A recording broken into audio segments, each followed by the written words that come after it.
अस्सलाम वालेकुम। वालेकुम अस्सलाम। कैसी हैं आप? अल्हम्दुलिल्लाह मैं ठीक, आप कैसी हैं? अल्हम्दुलिल्लाह ठीक। मुझे आपको इधर देख के बहुत खुशी हुई है। आप मुझे बताएंगे कि पिछले हफ्ते के बाद आप कैसा महसूस कर रही हैं? अल्हम्दुलिल्लाह कुछ दिन काफ़ी बेहतर रहे हैं, लेकिन 2 दिन ऐसे भी थे जो मुझे बहुत ज़्यादा ना एंग्जाइटी हुई है। ठीक है।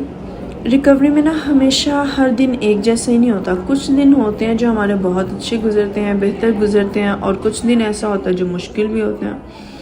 हमारा मकसद मुश्किल दिनों को ख़त्म करना नहीं है, बल्कि इन दिनों को ना बेहतर तरीके से हैंडल करना सीखना है। ठीक है, तो आप मुझे बताएं कि अगर आज आप अपने मूड को 0 से 10 तक नंबर दें, मतलब 0 का मतलब है कि मुकम्मल सुकून और 10 का मतलब है इंतहाई शदीद परेशानी, तो आप ख़ुद को कितने नंबर देंगी?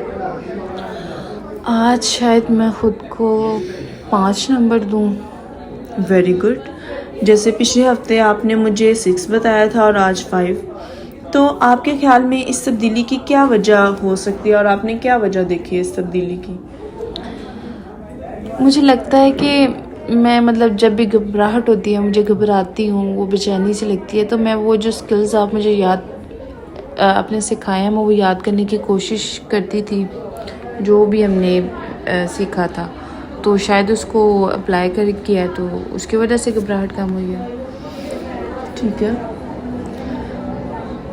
अब आप सिर्फ थेरेपी में ना सीख नहीं रही हैं, बल्कि इन्हें अपनी रोज़मर्रा ज़िंदगी में भी इस्तेमाल कर रही हैं इन स्किल्स को, और हमारा असल मकसद भी यही है। ठीक है, तो आप मुझे बताएं कि आपने अपने डायरी कार्ड में आज क्या लिखा है? आप इसे साथ लेकर आई हैं? जी, मैंने इस हफ्ते तो तकरीबन हर रोज़ ही लिखा है ना, मतलब मैंने नहीं छोड़ा। तो चलें ठीक है, फिर हम आज आपके आईडी कार्ड को, सॉरी, डायरी कार्ड को देखते हैं। आपने वेडनेसडे वाले दिन एंजाइटी की शिद्दत को लिखा है 8, तो आप मुझे बताएंगे कि उस दिन क्या हुआ था? मैं एक शादी में गई थी, और मैंने आपको बताया था ना, शादी है घर में और काफ़ी तैयारियां कर रहे हैं हम लोग। तो वहाँ काफ़ी ज़्यादा लोग थे, और मतलब कुछ मर्द भी मेरे करीब से गुज़र रहे थे। तो मुझे बस अचानक से जो बेचैनी सी और वो घबराहट सी महसूस होने लग गई थी। और उस वक्त आपको सबसे पहला ख्याल क्या आया था? मुझे लगा कि मैं यहाँ महफूज नहीं हूँ। और आपके जिस्म में क्या तब्दीली महसूस हुई थी? मेरा दिल बहुत तेज़ी से धड़कने लग गया, मतलब सांस भी में छोटी छोटी और तेज़ तेज़ नहीं जैसे होती हूँ, और हाथ पाँव ठंडे होने लगे, ठंडे पसीने आने लग गए थे। ठीक है, और आप मुझे ये बताएं कि आपने उस वक्त क्या किया था इन सिम्टम्स को जो है निमटने के लिए और इनको कम करने के लिए? पहले तो मैं घबरा गई थी, फिर आपने वो जो स्टॉप स्किल्स सिखाई थी ना, वो मुझे याद आ गई। मैं चंद सेकंड के लिए खामोश हुई हूँ, थोड़ी देर के लिए। फिर मैं वॉशरूम गई हूँ, वहाँ जाकर मैंने जो पानी था उससे अपना मुंह धोया, और वही जब फिर मैंने आहिस्ता आहिस्ता गहरे सांस लेने की कोशिश की थी। बहुत अच्छा। आपने ये बहुत बड़ी जो है ना अपनी कोशिश की है, और पहले शायद आप फ़ौरन वहाँ से निकल जाती थी, लेकिन इस बार आपने अपनी स्किल इस्तेमाल की है। और पिछले सेशन में आपका होमवर्क क्या क्या था? मुझे आपने स्टॉप स्किल और एक्सेप्ट स्किल इस्तेमाल करनी थी, आपने मुझे सिखाई थी। और अगर कोई मुश्किल फ़ैसला हो तो प्रोज एंड कॉन्स भी लिखने थे उसके। और आप मुझे बताएं कि आपके लिए कौन सी स्किल जो है वो ज़्यादा हेल्पफुल रही है? मुझे ऐसा लगता है जो स्टॉप वाली स्किल है ना, उसने मुझे फ़ौरन से जो है ना रिएक्शन देने से रोका था, वो सबसे ज़्यादा हेल्पफुल रही है। और अगर मैं पूछूं कि सबसे मुश्किल कौन सी रही है, तो वो कौन सी होगी? सबसे मुश्किल कह लें कंपैरिजन्स वाली, क्योंकि मैं अक्सर दूसरों से अपना मुवाजना करने लग जाती हूँ। ठीक है, ये बहुत अहम ऑब्जर्वेशन है। डीबीटी का मकसद दूसरों से मुकाबला करना या कंपैरिजन करना या कंपैरिजन को देखना नहीं है, बल्कि अपनी प्रोग्रेस को देखना है। आज आप एक हफ्ता पहले वाली खुद से कितनी मुख्तलिफ हैं? पहले मतलब अगर मैं देखूं तो सब पैनिक ही मैं महसूस करती थी हर टाइम। एक पैनिक की कंडीशन है तो मतलब कुछ होने वाला कुछ होने का। लेकिन अब ये है कि अगर अब मैं ऐसे होती हूँ तो मुझे कम से कम ये मालूम होता है कि मुझे करना क्या है। ठीक है, तो ये तो एक बहुत बड़ा चेंज है। चलें एक ना मुख्तसर सा रिव्यू करते हैं। अगर मैं कहूँ स्टॉप स्किल, तो आप मुझे 4 स्टेप्स बताएं इसके। स्टॉप में स्टॉप था, take a step back, observe और प्रोसीड माइंडफुली। ठीक है, एक्सीलेंट। अब एक्सेप्ट्स का मुझे अच्छे वाला तो नहीं याद है, लेकिन जो याद है मैं वो आपको बता देती हूँ। एक्सेप्ट से एक्टिविटीज़ करनी थी हमने, उसमें कंट्रीब्यूटिंग था, कंपैरिजन, ई से इमोशंस के बारे में हम देखना था कि कोई अच्छा उसका ऑपोजिट इमोशंस करूँ जी, और थॉट्स थी। बस मुझे यही याद है। ठीक है। पी से पुशिंग अवे था और एस से सेंसेशंस था। बहुत खूब।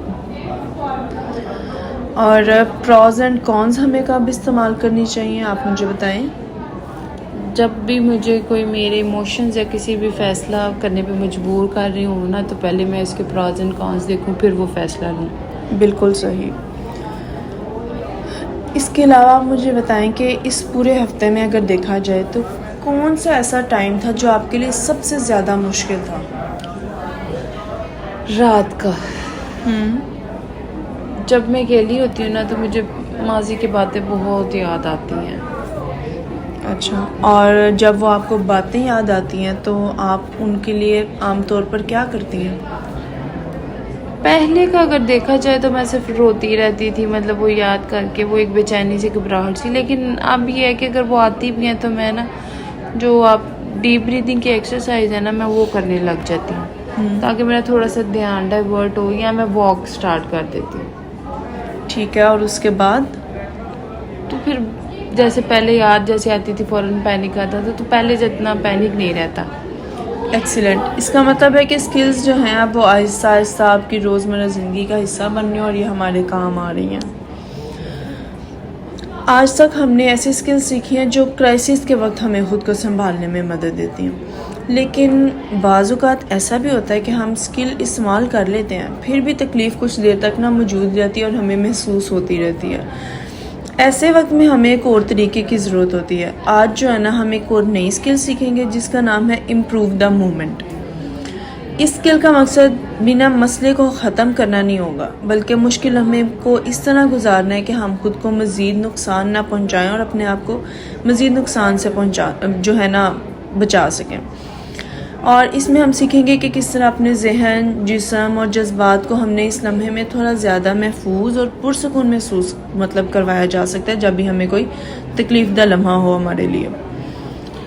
और मुझे लगता है ये मुझे चीज़ चाहिए, क्योंकि बाज़ औक़ात मैं स्किल इस्तेमाल करने के बाद भी काफ़ी देर तक बेचैनी महसूस करती रहती हूँ। बिल्कुल, और इसीलिए आज का सेशन हमारे लिए बहुत इम्पोर्टेंट भी होगा। जैसे कि पहले हमने स्टॉप, टिप और एक्सेप्ट्स के स्किल्स को इस्तेमाल किया, और ये जो स्किल्स थी हमारी, वो मुश्किल हालात में ख़ुद को संभालने के लिए उन्होंने हमें काफ़ी मदद दी। और अब आगे ये जो मैंने आपको अभी स्किल के बारे में बताया है, इम्प्रूव द मोमेंट, तो जैसे मैंने आपको पहले बताया कि ये हमारे इसलिए काम आएगी कि जो स्किल इस्तेमाल करने के बावजूद भी घबराहट रह जाती है, तो ये उसके लिए बहुत करामद और मौसर होगी। ठीक है, यानी ये भी मुझे डिस्ट्रेस कम करने में मदद करेगी। हाँ बिल्कुल। ये जो स्किल है ना, हमें ये नहीं सिखाती कि दर्द या तकलीफ़ फ़ौरन ख़त्म हो जाए, बल्कि हमें ये सिखाती है कि जब भी हमें कोई तकलीफ़ मौजूद है तो हम फिर भी उस लम्हे को थोड़ा ज़्यादा काबिल बर्दाश्त बना सकते हैं, इतना कि हम उसको बर्दाश्त कर सकें। जैसे कि हमने पहले भी जितनी स्किल्स हैं वो भी एक लफ्ज़ था, और हर लफ्ज़ के एक एक जो है लेटर का अलग अलग मीनिंग था। इसी तरह इम्प्रूव का भी जो है ना, हर हर्फ अलग-अलग इसका एक मतलब है। जैसे आई से imagery, M meaning, P prayer या मेडिटेशन, और R relaxation, O one thing in the moment, V vocation और ई इनकरेजमेंट। आज जो है ना हम इसके जो पहले 3 हिस्से हैं ना उन पर तफसील से बात करेंगे और उन पर काम भी करेंगे।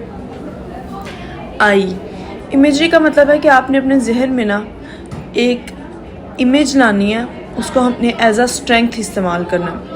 हमारा दिमाग जो है ना वो सिर्फ हकीकत पर ही रद्द-ए-अमल नहीं देता, बल्कि अक्सर हम कुछ चीज़ ऐसी होती हैं जो हम सिर्फ तसव्वुर भी करते हैं और वो उन पे भी रद्द-ए-अमल देना शुरू कर देता है। अगर आप किसी खौफनाक मंजर का तसव्वुर करें ना तो दिल की धड़कन तेज़ हो सकती है। इसी तरह अगर आप किसी महफूज जगह के तसव्वुर करें या किसी सेफ़ प्लेस का, या वो जगह जो आपको बहुत पसंद है, अच्छी लगती है, तो आपका जिस्म जो है ना निस्बतन उसके पुरसकून महसूस कर सकता है। मैंने पहले कभी इस तरह सोचा नहीं था कि ऐसा हो भी सकता है। हाँ, ये बिल्कुल नॉर्मल बात है। आज हम ना इसकी भी एक एक्सरसाइज करेंगे।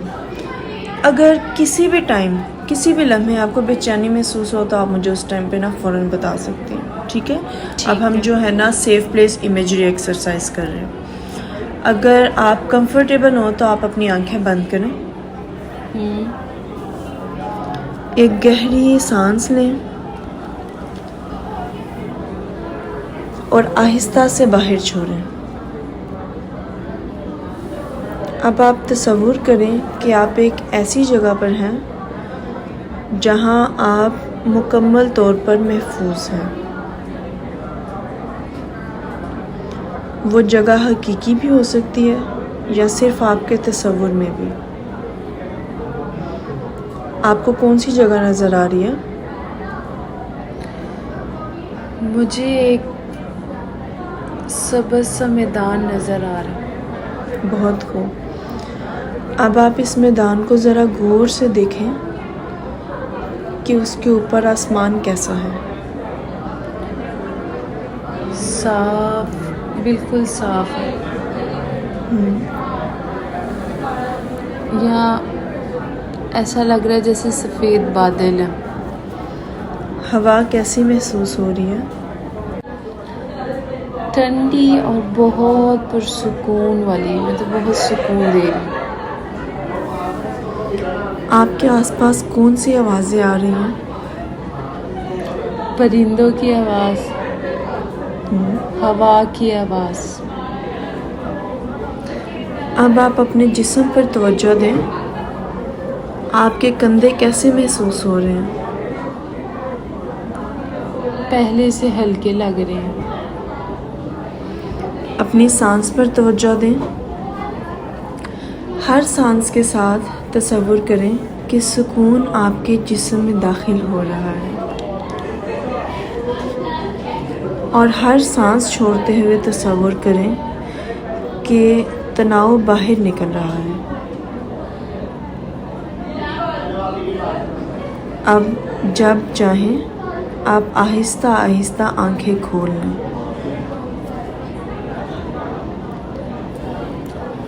मुझे वाकई कुछ सुकून महसूस हुआ है। बहुत अच्छा। याद रखें ये जगह हमेशा आपके जहन में मौजूद रह सकती है। जब भी डिस्ट्रेस ज़्यादा हो आप चंद लम्हों के लिए यहाँ वापस आ सकती हैं। इस एक्सरसाइज के दौरान आपके जहन में कोई मुश्किल ख्याल आया हो? शुरू में आई थी, लेकिन फिर मेरा ध्यान उस जगह पे चला गया। हमारा यही मकसद था। हम यादों को ज़बरदस्ती ख़त्म नहीं करते, बल्कि अपने जहन को एक महफूज जगह की तरफ ले जाते हैं। अब हम इसके दूसरे हिस्से की तरफ चलते हैं, जो कि है मीनिंग। ट्रॉमा के बाद अक्सर लोग खुद से पूछते रहते हैं, मेरे साथ ही ऐसा क्यों हुआ, मेरी ज़िंदगी अब ख़त्म हो गई है। लेकिन मीनिंग की जो स्किल है ना, ये हमें एक मुख्तलिफ सवाल सिखाती है। इस तकलीफ़ के बावजूद मैं अपनी ज़िंदगी में क्या मकसद पैदा कर सकती हूँ? ये सवाल तो मेरे लिए मुश्किल है। और ऐसा होना भी बिल्कुल ठीक है। हम ये नहीं कह रहे कि ट्रॉमा का कोई फ़ायदा था। हम सिर्फ ये देख रहे हैं कि आज इस सब के बावजूद आप अपनी ज़िंदगी को किसी डायरेक्शन में लेके जाना चाह रही हैं। जब आप पहली बार थेरेपी में आई थी, आपने कहा था मैं चाहती हूँ कि खौफ मेरी पूरी ज़िंदगी को कंट्रोल ना करे। क्या वो मकसद आज भी अहम है आपके लिए? जी बहुत ज़्यादा, मतलब बहुत इम्पोर्टेंट है मेरे लिए। तो ये भी तो एक मीनिंग है ना, रिकवरी की तरफ बढ़ना, रिकवरी की तरफ एक स्टेप लेना, अपनी ज़िंदगी दोबारा हासिल करना।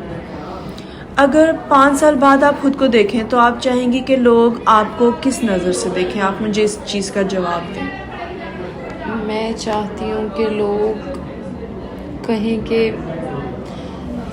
ये लड़की बहुत मजबूत थी, मतलब इसने हार नहीं मानी, साबित कदम रही। तो ये एक बहुत खूबसूरत मकसद है। जब भी मुश्किल वक्त आया आप ख़ुद को ये मकसद अपना याद दिला सकती हैं कि मेरा मकसद हार मानना नहीं है, मैं एक बहुत मजबूत लड़की हूँ। अब हम इसके अगले हिस्से की तरफ चलते हैं जो कि प्रेयर या मेडिटेशन है। हर शख्स के कायद मुख्तलिफ होते हैं। बहुत से लोगों को दुआ करने, कुरान की तिलावत सुनने या अल्लाह ताला से बात करने से सुकून मिलता है, और जैसे आपने मुझे पहले बताया भी था कि आप बहुत ज़्यादा रिलीजियस हो जाती हैं। कुछ लोगों को खामोश बैठकर सिर्फ अपनी सांस पर तवज्जो देना, मतलब या किसी चीज़ को महसूस करना, वो चीज़ हेल्पफुल होती है। असल मकसद अपने जहन और जिस्म को चंद लम्हों के लिए सिर्फ सुकून देना है इसका। मेरे साथ भी ऐसा होता है, जब मैं बहुत परेशान हूँ या बेचैनी की कैफियत हो और स्ट्रेस लेवल बहुत ज़्यादा हाई होता है ना, तो मैं दुआ करती हूँ। कभी कभी रोती भी हूँ, और बस उस टाइम में बहुत गॉड ओरिएंटेड हो जाती हूँ। और उसके बाद आप कैसा महसूस करती हैं? दिल हल्का लगता है और ऐसा लगता है कि जैसे मैं अकेली ही नहीं हूँ। हाँ, मुझे कोई सुनने वाला है, कोई मेरे साथ है, मेरा कोई केयर टेकर है। ये एक बहुत कीमती एहसास है। प्रेयर सिर्फ अल्फाज नहीं है, बल्कि एक एहसास, सहारा भी हो सकता है किसी इंसान के लिए। आया अब हम ना 1 मिनट के लिए खामोश बैठते हैं, अपनी सांस पर तवज्जो दें। अगर आप चाहें तो दिल ही दिल में कोई मुख्तसर दुआ पढ़ें, या अल्लाह ताला से आप अपनी कोई बात कहना चाहती हैं दिल की, तो आप वो कह सकती हैं। ठीक है, चलें शुरू करें।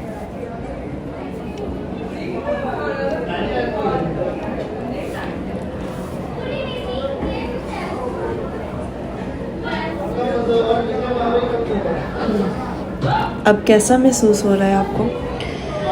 पहले से ज़्यादा सुकून है, और मतलब मेरे दिल की धड़कन भी काफ़ी कम महसूस हो रही है मुझे। बहुत अच्छा। ये स्किल्स जादू नहीं करती, लेकिन बार बार प्रैक्टिस करने से हमारा दिमाग ये सीख लेता है, और हमारे दिमाग को ये सीखने में मदद मिलती है कि मुश्किल लम्हों में ख़ुद को महफूज तरीके से कैसे संभालना है। अब हम इम्प्रूव के बाकी 4 हिस्सों की तरफ चलते हैं। याद रखें कि इन स्किल्स का मकसद ट्रॉमा को भुलाना नहीं है, बल्कि इस लम्हे में ख़ुद को इस काबिल बनाना है कि हम अपने जज्बात के साथ बैठ सकें और ख़ुद को नुकसान पहुंचाने या घबरा कर फैसला करने से बचा सकें। ठीक है, आगे है रिलैक्सेशन। जब हम किसी ट्रिगर को देखते हैं, किसी ट्रिगर का सामना करते हैं, तो सिर्फ हमारा जहन ही नहीं बल्कि हमारा जिस्म भी वही रद्द-ए-अमल करता है और उसी के मुताबिक रद्द-ए-अमल देता है। दिल की धड़कन तेज़ हो जाती है, सांस का तेज़ हो जाना, कंधों और गर्दन के पट्टे सख्त हो जाते हैं। क्या आपने अपने अंदर भी ऐसा ही महसूस किया है कभी? हाँ जी, मतलब ख़ास तौर पर जब कोई मुझे पुरानी याद आती है ना, तो मुझे लगता है कि मेरा पूरा जिस्म जो है ना स्ट्रेस का शिकार हो गया है। कंधे मेरे फ़ौरन से वो हो जाते हैं, तनाव का शिकार, एक जैसे खींच नहीं जाते वैसे। बिल्कुल। इसीलिए रिलैक्सेशन सिर्फ आराम करने के लिए नहीं, बल्कि जिस्म को ये पैगाम देने के लिए है कि इस वक्त मैं महफूज हूँ। चलें हम एक ना मुख्तसर सी एक्सरसाइज करते हैं इसकी। आप अपने दोनों पाँव ज़मीन पर रखें, कंधे ढीले छोड़ दें, नाक से 4 सेकंड में सांस लें और इसे कुछ देर के लिए होल्ड करके रखें। अब मुंह से आहिस्ता आहिस्ता 6 सेकंड में सांस बाहर निकालें। बहुत अच्छा। अब आप अपने जिस्म पर गौर करें, क्या कोई फ़र्क महसूस हो रहा है आपको? मेरे कंधे पहले से हल्के महसूस हो रहे हैं और मुझे दिल की धड़कन बहुत कम महसूस हो रही है। बहुत अच्छा। यही हमारी रिलैक्सेशन स्किल का मकसद है। अब हम पीटीएसडी के सिनेरियो में देखते हैं। फ़र्ज़ करें कि आप बाज़ार में हैं, अचानक कोई शख्स आपके बहुत करीब से गुजरता है और आपको अपना ड्रामा याद आ जाता है। आपका जिस्म फ़ौरन सख्त हो जाता है। इस वक्त आप क्या करेंगे? मैं चंद गहरी सांसें लूँगी, अपने कंधों को रिलैक्स करूँगी और ख़ुद को याद दिलाऊँगी कि मैं उस वक्त महफूज हूँ। एक्सीलेंट। और उसके बाद जो है ना, हम चलते हैं ओ की तरफ, one thing in the moment, और यह अगली स्किल है। पीटीएसडी में अक्सर दिमाग एक ही वक्त में ना कई चीज़ों के बारे में सोचने लगता है, माजी, मुस्तकबिल, खौफ, शर्मिंदगी, और इसी वजह से ना एंजाइटी जो है ना वो बढ़ती जाती है। और ये जो स्किल है ना वन इन द मोमेंट, ये हमें सिखाती है कि हमने एक वक्त में ना सिर्फ एक ही चीज़ पर तवज्जो देनी है। ये करना मेरे लिए काफ़ी मुश्किल है, मतलब लग भी रहा है। शुरू में मुश्किल लगता है और शुरू में मुश्किल लगेगा भी, इसलिए हम इसकी ना प्रैक्टिस करते हैं। आपके सामने अभी ये पानी का ग्लास भरा होगा, तो आप इस पानी के ग्लास की तरफ देखें और सिर्फ इसी पर तवज्जो दें। इसका रंग, शक्ल, रोशनी का अक्स, इसे अब अपने हाथ में पकड़ें। इसकी ठंडक को महसूस करें। अब इसका एक छोटा सा घूंट लें और सिर्फ पानी के जायके पर तवज्जो दें। किसी और चीज़ के बारे में सोचने की कोशिश ना करें। किसी और चीज़ के बारे में सोचने की कोशिश ना करते हुए इस पानी के घूंट को लें और इसका जायका चखने की कोशिश करें। क्या महसूस हो? मेरा ध्यान वाकई पानी पर चला गया था और कुछ लम्हों के लिए मैं अपनी परेशानी को बिल्कुल भूल गई हूँ।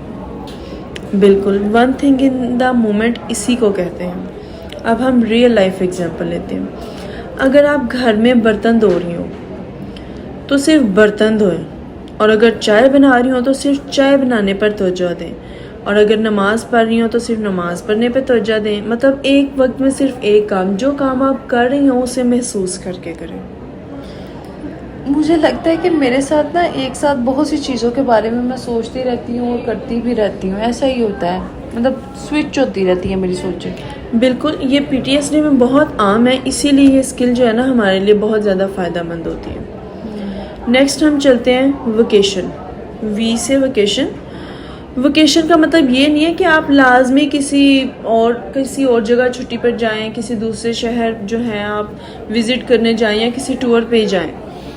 डीबीटी में वोकेशन का मतलब है कि आप अपने आप को चंद मिनट का ना ज़हनी वक्फा दें, अपने माइंड को चंद मिनट के लिए ब्रेक दें। मतलब मसलन 10 मिनट के लिए अगर आप फ़ोन यूज़ कर रही हैं तो 10 मिनट के लिए अंदर मोबाइल बंद कर दें, या आराम से जाके किसी खामोश कमरे में या किसी पुरसुकून जगह पर जाके बैठ जाएं, या चाय बनाएं। चाय बना रही हैं तो उसके बाद अपने आप को ब्रेक देना कि थोड़ी देर आप अकेले बैठ के चाय पी लें, कुछ देर कहीं पे वॉक करना, या अपने लिए कुछ टाइम निकालना सिर्फ अपने लिए। तो मतलब ये भी सब चीज़ें वेकेशन में ही आती हैं? हाँ, इसे हम छोटा सा मेंटल ब्रेक कहते हैं, अपने माइंड को थोड़ी सी ब्रेक देना।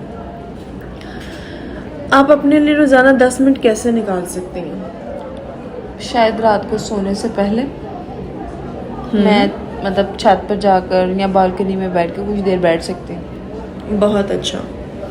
इसके बाद हम चलते हैं इनकरेजमेंट पे। ये आखिरी स्किल है हमारी। पीटीएसडी में अक्सर इंसान ना खुद से बहुत सख्त बातें करता है, जैसे कि मैं कमज़ोर हूँ, अपने आप को कमज़ोर समझना शुरू कर देना, मैं कभी ठीक नहीं हो सकती, मेरे साथ ही ऐसा क्यों हो रहा है। और क्या आपके भी ज़हन में इसी तरह के ख्याल या जुमले आते हैं अपने लिए? जी अक्सर, बल्कि बहुत देर तक यही ऐसे जुमले रहते हैं। और अगर यही बात आपकी कोई क्लोज़ फ्रेंड अपने साथ कहे, उसके साथ हुई होती, तो क्या आप उसे भी यही कहती? नहीं, उसे थोड़ी ये कहती, मैं उसे ये कहती कि उसकी गलती नहीं है, और जिसमें इंसान की गलती ना हो तो उससे मूव ऑन होना चाहिए और वो आहिस्ता आहिस्ता बेहतर हो जाएगी। तो फिर आप अपने लिए मुख्तलिफ मेयार क्यों रखती हैं? मैंने कभी सोचा ही नहीं। ठीक है, तो चलें फिर हम ना ऐसा करते हैं कि चंद जुमले बनाते हैं जो आप जो है ना अपने आप को मुश्किल वक्त में खुद अपने आप को कहेंगी। ठीक है, मैं बोलूँ कि आप मेरे साथ साथ दोहराएं। जी। मैं इस वक्त मुश्किल महसूस कर रही हूँ, मैं इस वक्त मुश्किल महसूस कर रही हूँ, लेकिन मैं अकेली नहीं। लेकिन मैं अकेली नहीं हूँ। मैंने पहले भी मुश्किल वक्त गुजारा है। मैंने पहले भी मुश्किल वक्त गुजारा है। मैं अपनी सीखी हुई स्किल्स इस्तेमाल कर सकती हूँ। मैं अपनी सीखी हुई स्किल्स इस्तेमाल कर सकती हूँ। मैं आहिस्ता आहिस्ता बेहतर हो रही हूँ। मैं आहिस्ता आहिस्ता बेहतर हो रही हूँ।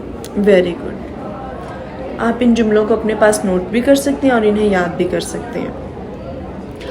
अब फर्ज करें कि आज रात को फ्लैशबैक्स आ जाते हैं और अब आप मुझे तरतीब से बताएं कि आप क्या करेंगे। पहले मैं स्टॉप स्किल इस्तेमाल करूँगी, फिर मतलब गहरी सांस लेके खुद को रिलैक्स करूँगी। अगर फिर भी बेचैनी हो तो जो आपने मुझे आज सेफ प्लेस इमेजरी इस्तेमाल करना सिखाया है, मैं वो सेफ प्लेस को याद करूँगी और उसको उधर इमेजिन करूँगी। फिर मैं खुद को याद दिलाऊँगी कि मेरा मकसद सिर्फ रिकवरी है।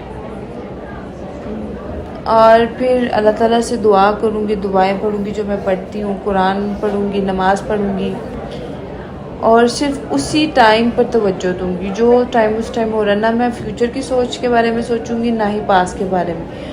अगर मुझे ज़रूरत हुई तो चंद मिनट जाके बालकनी में बैठ के खुद को एहसास दिलाऊँगी, खुद के साथ टाइम स्पेंड करूँगी और आखिर में मैं खुद से ये कहूँगी कि मैं ये वक्त गुजार सकती हूँ। एक्सीलेंट। आज आपने पहली बार सारी स्किल्स मतलब काफ़ी ज़्यादा स्किल्स को एक साथ इस्तेमाल करने का मुकम्मल प्लान बनाया और हमारी डीबीटी का मकसद भी यही था। आज हमने इम्प्रूव की स्किल्स सीखी है जिससे मुश्किल लम्हों को बर्दाश्त करना आसान हो सके। अब हम एक ऐसी स्किल सीखेंगे जो शुरू में शायद सबसे मुश्किल लगती है, लेकिन ट्रॉमा रिकवरी में ना ये बहुत अहम किरदार अदा करती है और इस स्किल का नाम है रेडिकल एक्सेप्टेंस। अक्सर लोग जब ये पहली दफ़ा इस चीज़ का नाम सुनते हैं ना तो वो नाम सुन के ही डर जाते हैं अक्सर, क्योंकि इन्हें लगता है कि शायद इसका मतलब अपने साथ होने वाली ज़्यादती को सही मान लेना है, लेकिन हकीकत में ऐसा नहीं है। जब मेरे जहन में भी आपने बताया ना, मेरे भी जहन में यही आया था। मुझे लगा कि अगर मैं एक्सेप्टेंस कर लूँगी तो शायद इसका मतलब होगा मेरे साथ जो हुआ वो ठीक था। और मैं आपको बताऊं तो यही सबसे बड़ी गलतफहमी होती है। आज हम इसी गलतफहमी को दूर करेंगे। अभी मैं आपको बताऊंगी कि रेडिकल एक्सेप्टेंस होती क्या है। मैं एक जुमला बोलूँगी और ना आप सिर्फ गौर से सुने इसे। रेडिकल एक्सेप्टेंस का मतलब है हकीकत को मान लेना, इससे मुसलसल लड़ते ना रहना। इसका मतलब ये नहीं है कि हकीकत अच्छी थी, इसका मतलब सिर्फ ये है कि हम ये तस्लीम करते हैं कि ये वाक़या तो हो चुका है और हम इसे बदल नहीं सकते। इसके साथ चाइल्डहुड में जो अब्यूज़ हुआ, क्या आज हम इसे वापस जाकर रोक सकते हैं या हम इसे बदल सकते हैं? नहीं, ऐसा तो कुछ भी नहीं हो सकता ना। क्या हम वक्त को पीछे ले जा सकते हैं? नहीं। बिल्कुल। और यही वो हकीकत है जिसे हम बदल नहीं सकते। मैं आपसे एक सवाल पूछती हूँ कि पिछले कई सालों में आपने कितनी बार खुद से ये सोचा होगा, काश ऐसा ना होता, मेरे साथ ही क्यों हुआ? बहुत दफ़ा, मतलब तकरीबन हर रोज़ ही ये सवाल मैं खुद से पूछती हूँ। और जब आप ये सोचती हैं तो क्या माजी बदल जाता है? नहीं। लेकिन तकलीफ़? उसकी शिद्दत बढ़ जाती है। बिल्कुल। ट्रॉमा के बाद असल दर्द के साथ साथ एक दूसरा दर्द यही पैदा होता है, और वो दर्द यही है कि हकीकत से मुसलसल लड़ते रहना। डीबीटी हमें सिखाती है कि जब कोई हकीकत तब्दील नहीं हो सकती ना, तो उससे मुसलसल जंग करना हमारी तकलीफ़ को ना मज़ीद बढ़ा सकता है इससे। ठीक है, अब एक और बहुत ज़रूरी फ़र्क समझते हैं हम। अगर मैं कहूँ आपके साथ चाइल्डहुड अब्यूज़ हुआ था और आप जवाब दें जी ये हकीकत है, क्या इसका मतलब ये है कि अब्यूज़ को सही कह रही हूँ मैं? नहीं, बिल्कुल भी नहीं। बिल्कुल, इसी को याद रखना है हमें। एक्सेप्टेंस अप्रूवल नहीं होती। एक्सेप्टेंस का मतलब सिर्फ हकीकत को मानना है, अप्रूवल का मतलब इसे सही समझना है। ये दोनों बिल्कुल मुख्तलिफ चीज़ें हैं। फ़र्ज़ करें किसी शख्स की टांग टूट जाए और वह मुसलसल ये कहता रहे कि ये नहीं होना चाहिए था, मैं नहीं मानता कि मेरी टांग टूटी है, तो क्या इसकी हड्डी जल्दी जुड़ जाएगी? नहीं। इसे सबसे पहले क्या करना होगा? उसे सबसे पहले ये मानना होगा ना कि उसकी टांग टूट गई है, तो ही उसका इलाज होगा। बिल्कुल, इसी तरह इमोशनल जख्म भी जो होते हैं ना हमारे, वो भी पहले हकीकत मांगते हैं और फिर इलाज शुरू होता है। जब मैं रेडिकल एक्सेप्टेंस की बात करती हूँ तो आपके अंदर इस वक्त क्या एहसास आता है इस लफ्ज़ को सुन के? मुझे गुस्सा आ रहा है और दुख भी, क्योंकि मैं नहीं चाहती कि वो सब मेरी ज़िंदगी का हिस्सा हो। मैं उससे खुद को दूर करना चाहती हूँ कि वो चीज़ एग्जिस्ट ही ना करती हो मेरी ज़िंदगी में। ये एहसास बिल्कुल नेचुरल है। अगर आपको गुस्सा ना आता तो शायद हैरत होती। आपके साथ जो हुआ वो जुल्म था और इस पर गुस्सा आना एक इंसानी रद्द-ए-अमल है बिल्कुल। और हम आज आपके गुस्से को ख़त्म नहीं कर रहे, हम सिर्फ ये सीख रहे हैं कि माजी से मुसलसल लड़ने के बजाय अपनी मौजूदा ज़िंदगी को हम कैसे बेहतर बना सकते हैं। मैं आपको एक मिसाल देती हूँ। फ़र्ज़ करें कोई शख्स किसी दलदल में फंस गया है। अगर वो घबराकर पूरी ताकत से हाथ पाँव मारे तो क्या होगा? वो और ज़्यादा नीचे जाता जाएगा ना। बिल्कुल, लेकिन अगर वो पहले ख़ुद को संभाले, सूरत हाल को समझे और फिर आहिस्ता आहिस्ता सही तरीका इख्तियार करे तो इसके निकलने के इम्कानात बढ़ जाते हैं। रेडिकल एक्सेप्टेंस भी ऐसा ही है। हम हकीकत को मानकर हार नहीं मान रहे, हम सिर्फ अपनी ताकत सही जगह इस्तेमाल कर रहे हैं। मैं चाहती हूँ कि आप अपनी ज़िंदगी के बारे में सोचें। ट्रॉमा से लड़ने में आपने कितनी अपनी एनर्जी जो है उसको वेस्ट किया है। बहुत ज़्यादा। मैं अभी भी सोचती हूँ काश वो मेरी ज़िंदगी में दिन ही ना आया होता, या मैं वहाँ गई ना आती, या मेरे साथ ये ना आता, वो ना आता। हर रोज़ मैं उस याद से लड़ती हूँ, लेकिन फ़ायदा कुछ भी नहीं आता मुझे। बस इसकी बजाय मेरी परेशानी का लेवल एक और बढ़ता जाता। और इस मुसलसल सोचने के बाद आपकी ज़िंदगी में क्या तब्दीली आई है? मैं सिर्फ थक गई हूँ और कुछ भी नहीं हुआ। मैं आपकी बात सुन रही हूँ और मैं महसूस कर सकती हूँ कि ये थकन कितनी गहरी है। शायद अभी वो टाइम है कि हम अपनी कुछ जो एनर्जी है उसको पास्ट से लड़ने के बजाय हम अपने प्रेजेंट को बेहतर बनाने पर लगाएं। अगर आप तैयार हों तो मेरे बाद एक एक जुमला दोहराएं, सिर्फ प्रैक्टिस के तौर पर, ठीक है? जी। जो मेरे साथ हुआ वो गलत था। जो मेरे साथ हुआ वो गलत था। मैं इसे कभी सही नहीं कहूँगी। मैं इसे कभी सही नहीं कहूँगी। लेकिन मैं ये मानती हूँ कि यह हकीकत हो चुकी है। मैं ये मानती हूँ कि ये हकीकत हो चुकी है। और अब मैं अपनी मौजूदा ज़िंदगी को बेहतर बनाने के लिए काम करना चाहती हूँ। और अब मैं अपनी मौजूदा ज़िंदगी को बेहतर बनाने के लिए काम करना चाहती हूँ। आपने बहुत अच्छे से किया। ये स्किल एक दिन में नहीं आ जाती और एक दिन में प्रैक्टिस करने से इतना कोई ज़्यादा फ़र्क भी नहीं पड़ेगा। हम इसे बार बार प्रैक्टिस करेंगे और हर बार ये थोड़ी आसान महसूस होगी पहले से। जी। अभी हमने जैसे रेडिकल एक्सेप्टेंस के बारे में बात किया, अब एक और अहम तस्वुर सीखते हैं जो कि रेडिकल एक्सेप्टेंस से ही जुड़ा हुआ है। इसका नाम है विलफुलनेस और विलिंगनेस। ये दोनों अल्फाज तो एक जैसे लगते हैं लेकिन इनके मायने जो है ना वो बिल्कुल मुख्तलिफ हैं, ठीक है?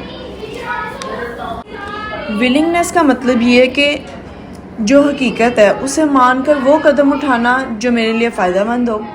और विलफुलनेस का मतलब ये है कि हकीकत से लड़ते रहना, ज़िद करते रहना या वो काम ना करना जो हमारी हेल्प कर सकता हो, ठीक है? यानी विलिंगनेस में मैं हकीकत को मानकर आगे बढ़ूंगी। बिल्कुल। और विलफुलनेस में इंसान हकीकत से लड़ता रहता है जिसकी वजह से तकलीफ़ और ज़्यादा बढ़ जाती है। अब मैं आपको इसकी एक मिसाल देती हूँ। फ़र्ज़ करें किसी शख्स को बुखार है और डॉक्टर उसे मेडिसिन देता है। वो कहता है कि मुझे दवाई नहीं खानी, मुझे मानना ही नहीं कि मैं बीमार हूँ। ये विलिंगनेस है या विलफुलनेस है?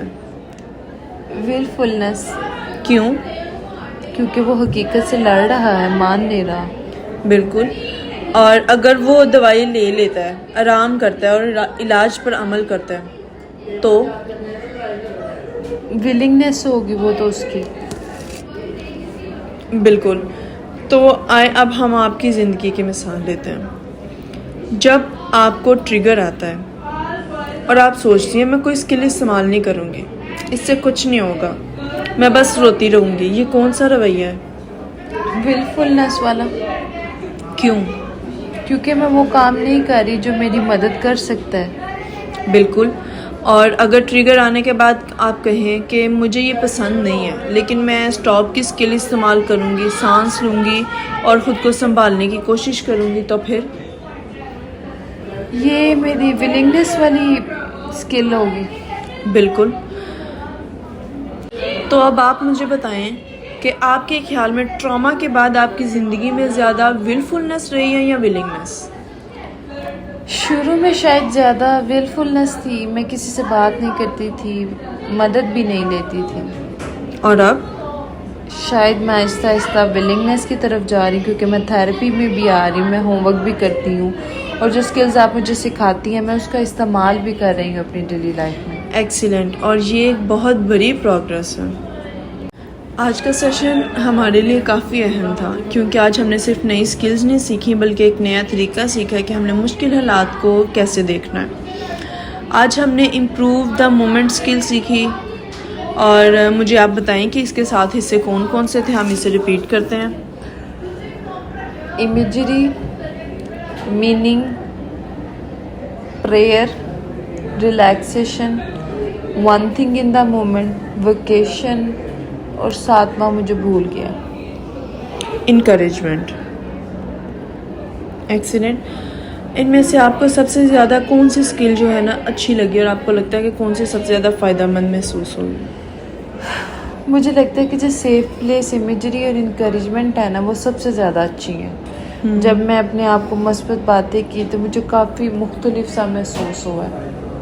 ये सुनकर मुझे काफ़ी खुशी हुई है।